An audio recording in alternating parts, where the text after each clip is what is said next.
大家好，我是向欧欧，美食爱好者。柠檬和虾配，清爽又开胃。今天呢，我就用柠檬做2种虾，一冷一热，酸爽过瘾。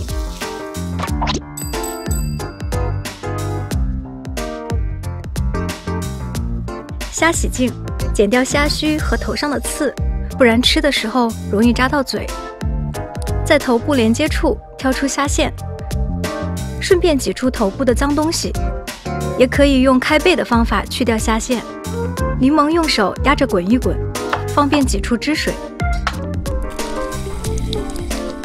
滤掉柠檬籽，不然会有苦味。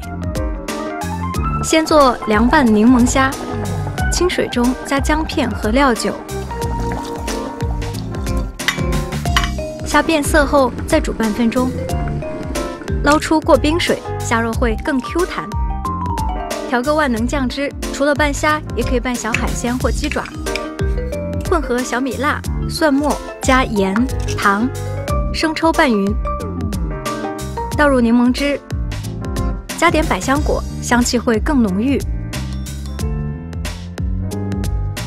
酱汁倒入虾中，加柠檬片拌匀，冷藏入味。再炒个快手的柠檬虾，柠檬汁里加白胡椒粉和砂糖调匀，热锅冷油，放蒜末和小米辣煸香。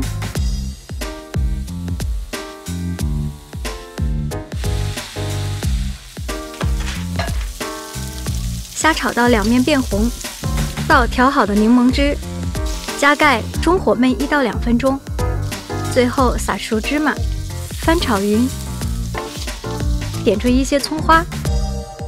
好吃又好看的柠檬虾就做好了。